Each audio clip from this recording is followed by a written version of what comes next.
দেখেন বর্তমানে একটা ঘটনা ঘটছে, টিপ নিয়ে, কপালে টিপ পরিধান করাকে নিয়ে এক পুলিশ সদস্যর সাথে এক মহিলার সাথে গ্যাঞ্জাম লাগছে।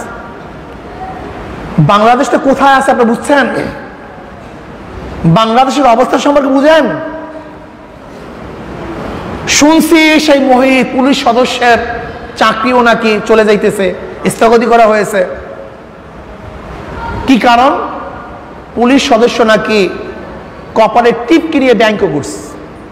এই কারণে এটা বাঙালিদের পোশাক, বাঙালিদের সংস্কৃতি, বাঙালি মহিলা টিপ দেয়, এর জন্য প্রতিবাদ করার কারণে, ঘৃণা করার কারণে এখন পুলিশ সদস্যের চাকরি যাওয়ার অবস্থা। বাংলাদেশের অবস্থা খুবই খারাপ, মুসলমানদের অবস্থা খুবই খারাপ। একজন পুলিশ সদস্য হঠাৎ করেই টিপির প্রতিবাদ করে নাই, টিপ নিয়ে ব্যাংক করে না। আমার যতটুকু তাহকিক, মূল ঘটনা ঘটছে ওই পুলিশ সদস্য তার স্ত্রী হামেলা, গর্ভবতী, সেখানে ওই মহিলা গেছে, টিপওয়ালা মহিলা, তার স্ত্রীর সাথে নাকি ধাক্কা লাগছে। এরপরে ওই টিপওয়ালা মহিলা পুলিশ সদস্য স্ত্রীকে বোরখা নিয়ে কটূক্তি করছে। বোরখা নিয়ে, আয় বোরখা বড়, অমুক তমুক, মুস্তাবন্দি হও, কোথায় হাঁটো, কিভাবে হাঁটো, খুব গালাগালি করছে। কি নিয়ে? বোরখা নিয়ে। তখন তার স্বামী বলছে, আপনি বোরখা নিয়ে কি কটূক্তি করেন কেন? আপনার তো বোরখা তার সংস্কৃতি মুসলমানদের, আপনার টিপ নিয়ে তো কেউ গালাগালি আপনাকে করে না। টিপ আপনার পোশাক, আপনার প্রসাধনী, আপনার সংস্কৃতি, আর বোরখা মুসলমানদের সংস্কৃতি। এখানে কিন্তু এক সংস্কৃতি আর এক সাংস্কৃতিক টক্কর, সেইটা স্মরণ করিয়ে দিছে, কটূক্তি করে নাই। অথচ সেইটাকে আজকে কোথায় ধাবিত করতেছে? বাঙালি সংস্কৃতি। আবার কিছু কিছু জাহেলরা বলতেছে বাঙালি সংস্কৃতি। শোনো, খুব ভালো মতো বুঝবা, যেই বাংলাদেশের মধ্যে আমরা বসবাস করতেছি, যে বাংলা অঞ্চল, এই বাংলা অঞ্চলে মুসলমানই প্রথম থেকে বসবাস করে না, এটা প্রথম বুঝতে হবে। এখানে মুশরিকদের বসবাসের জায়গা, পৌত্তলিকদের বসবাসের জায়গা। এখানে সংস্কৃতি হাজার হাজার বছর ধরে মুশরিকদের সংস্কৃতি চলতেছিল, পৌত্তলিকদের সংস্কৃতি চলতেছিল।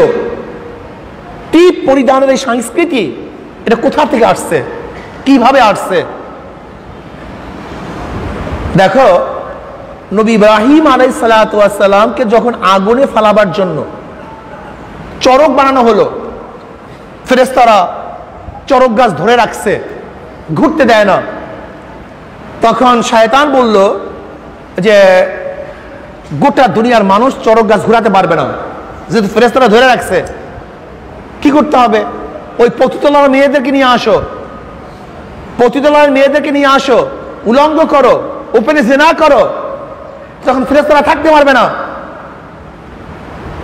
যখন ফেরেশতারা থাকতে পারবে না, তখন চরক গাছ ঘুরাতে পারবা। তাই করা হলো।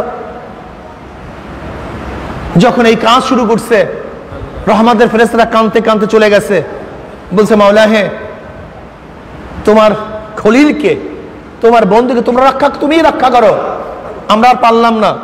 আল্লাহ পাক রক্ষা করছে, সেই ঘটনা আপনারা জানেন। তখন নমরুদ তাদেরকে বিশেষ মর্যাদা দিছে, যারা এই কাজে লিপ্ত হয়েছে, মর্যাদার কারণে তাদের কপালের মধ্যে টিপ পরিয়ে দিচ্ছে। এরা ওই মহিলা সম্মানিতা, যারা এই কাজ করছে, এর জন্য তাদের কপালে চিহ্ন দেওয়া হয়েছে। এখান থেকে টিপের প্রচলন শুরু। এরপরে আসেন পাঁচ ভাগ উপমহাদেশে মহিলার টিপ পড়তো, ব্রাহ্মণরা, ক্ষত্রিয়রা, শূদ্ররা এক এক ডিজাইনের টিপ পড়তো। যারা নিম্ন শ্রেণী, সেই মহিলাদেরকে, হিন্দুদের মহিলাদেরকে কালো টিপ পরানো হইতো, কেউ লাল টিপ পড়তো, কেউ সাদা টিপ পড়তো। এটা হিন্দু মহিলাদের সংস্কৃতির থেকেই এই টিপ পরা শুরু হয়েছে। আপনি কি জানেন হিন্দুদের সংস্কৃতির অবস্থাটা কি? দক্ষিণ অঞ্চলে এমনকি 1803 1803 সালেও মহিলারা স্তন্য ঢাকার আন্দোলন করে, কাপড় পরার আন্দোলন করে। তৎকালীন সময় রাজা বাদশাহদের হুকুম ছিল মহিলারা তাদের বুক ঢেকে রাখতে পারবে না। যদি কোনো মহিলা তাদের বুক ঢাকতে চায় তাহলে যার বুক যত বড় তাকে সেই পরিমাণে ট্যাক্স দিতে হবে। এটা ব্রেস্ট ট্যাক্স বলা হয়, ব্রেস্ট ট্যাক্স। এটা আপনি বিশ্বাসই করতে পারবেন না, এটা আপনি বিশ্বাসই করতে পারবেন না। 1803 সালে লাঙ্গানা নামে এক মহিলা, সে নিজের স্তন্য ঢেকে রাখছে, বুক ঢেকে রাখছে। এখন বাদশার তরফ থেকে যে ট্যাক্স উসুল করে, কর উসুল করে, সে আসছে যে কর দাও, যেহেতু তোমরা শরীর আবৃত করছো, শরীর আবৃত করার কারণে কি দিতে হবে? ট্যাক্স দিতে হবে, কর দিতে হবে, কর দাও। তখন সে মহিলা জিদে নিজের স্তন্য কেটে তার হাতে সোপর্দ করে।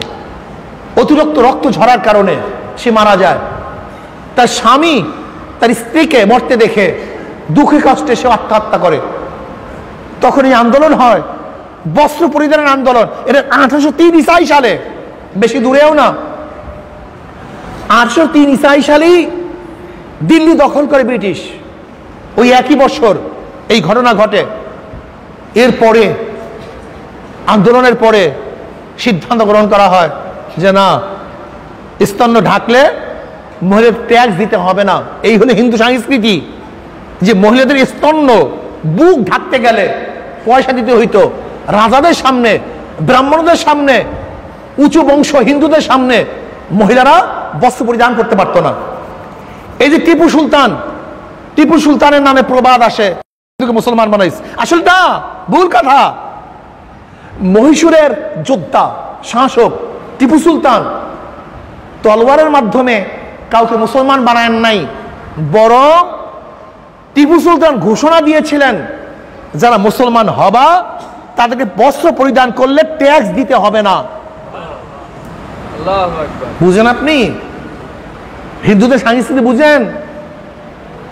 টিপু সুলতান ঘোষণা দিয়েছিল যারা মুসলমান হবা তাদেরকে বস্ত্র পরিধান করলে ট্যাক্স দিতে হবে না। এই কারণে বহুত হিন্দু মুসলমান হয়েছে, বহুত হিন্দু শুধু ট্যাক্স দিতে হবে না এই কারণে মুসলমান হয়ে গেছে, তারা বস্ত্র পরিধান করতে চায়। হিন্দু সংস্কৃতির থেকেই কপালে টিপ। আপনি দেখেন, হ্যাঁ, বাংলাদেশে মুসলমান, হিন্দু, খ্রিস্টান, বৌদ্ধ, ইহুদি, শিখ, বিভিন্ন পাহাড়ি, বিভিন্ন জাতি সংমিশ্রণে এক ভিন্ন ভিন্ন সংস্কৃতি আছে। কোন সংস্কৃতি সবাই ব্যবহার করে, যেমন লুঙ্গি এদেশে সবাই ব্যবহার করে, হিন্দু মুসলমান সবাই ব্যবহার করে। কিন্তু ধুতি, এটাও কাপড়, এটা কিন্তু হিন্দুরা ব্যবহার করে, সবাই ব্যবহার করে না। বুঝাতে পারি না? খেয়াল করে দেখছেন? পানি, জল, উভয়টার নামই পানি, লেকিন হিন্দুরা জল শব্দ ব্যবহার করে কিন্তু মুসলমানরা পানি ব্যবহার করে। শরীর ধৌত করা গোসল বলা হয়, স্নানও বলা হয়, কিন্তু মুসলমানরা গোসল শব্দ ব্যবহার করে, হিন্দুরা স্নান শব্দ ব্যবহার করে। এরকম ভাবে বহু শব্দ, বহু সংস্কৃতি। যেমন মুসলমানরা তার ফুফাকে, চাচাকে ফুফা বলে, চাচা বলে, খালু বলে, খালা বলে। ওরা হিন্দুরা পিসি বলে, মাসি বলে, খুড়া বলে। যদিও চাচা শব্দ, খালু শব্দ, যদিও মামা, লেকিন ভাষার মধ্যে, সংস্কৃতির মধ্যে কি আছে? একটু পার্থক্য আছে। দোকানদারের মধ্যেও যখন ব্যবসা বাণিজ্য করে, হিন্দুরা বলে 60 করি নাই, মুসলমানরা বলে বিসমিল্লাহ করি নাই। হিন্দুদের দেখবেন দোকানদারের মধ্যে ভোরবেলা গিয়েই কিছু পানি পুরি ছিটায় দেয়, ওই ধূপ জ্বালায়, এটা তাদের সংস্কৃতি। তাহলে আমি কি বলতে চাই, যদিও বাংলাদেশের মধ্যে সংমিশ্রণ এক জাতি বসবাস করে, এর জন্য কাউ সংস্কৃতি সে গ্রহণ করে বিধায়ী এই সংস্কৃতি বাঙালি হয়ে যায় না। বরং মনে রাখতে হবে যে মুসলমানের সংস্কৃতি ভিন্ন, হিন্দুদের সংস্কৃতি ভিন্ন, কিন্তু হ্যাঁ যারা নামধারী মুসলমান, অরিজিনাল মুসলমান না, বরং মুসলমানের সবচেয়ে বড় শত্রু, মুসলমানের বড় দুশ্মন, বরং মুসলমান ঘরে জন্ম হওয়ার কারণে ও নিজেকে মুসলমান পরিচয় দেয় না, ও বলে আমার কোনো ধর্ম নাই, ও নিজেকে মুসলমান তো দূরের কথা নন সাম্প্রদায়িক মনে করে, ইসলামের উপর চরম ঘৃণা, মুসলমান বিদ্বেষী, ইসলাম বিদ্বেষী, জন্ম হয়েছে মুসলমানের ঘরে।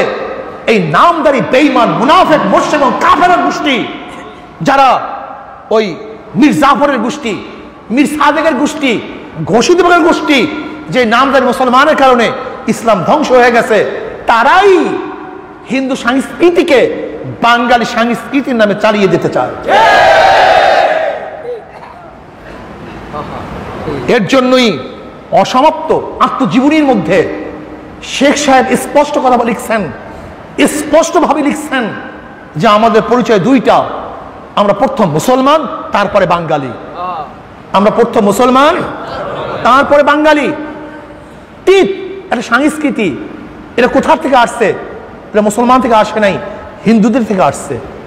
তাই পড়া এক সংস্কৃতি, এটা মুসলমান থেকে আসে নাই, খ্রিস্টান থেকে আসছে। অ্যাডভোকেট উকিলরা গাউন পরে, এই গাউন এটা মুসলমান থেকে আসে নাই, বরং খ্রিস্টান পাদ্রীদের থেকে আসছে। আমি কথাটা বুঝাতে পারছি?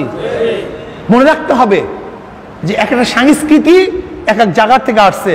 কাজে টিপ, কপালের মধ্যে টিপ পড়া, এটা মুসলমান সংস্কৃতি নয়, বরং হিন্দু সংস্কৃতির থেকে আজকে বাঙালি সংস্কৃতির নামে চালিয়ে দেয়। এটা সুন্দর একটা কৌশল, টপ একটা কৌশল। সেই কৌশলটা কি?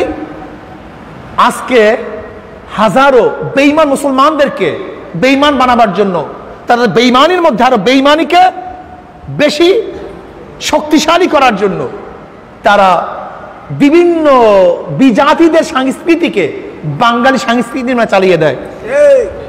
যেমন এই পহেলা বৈশাখ আসতেছে, পহেলা বৈশাখ, ওরা বলবে বাঙালি সংস্কৃতি। আচ্ছা বলেন তো, বাঙালি সংস্কৃতি যদি হয়েই থাকে, তা রাখি বান্ধন কারা করে? উলুধ্বনি কারা দেয়? লাল পাইরে শালু কাপড় কারা পরিধান করে?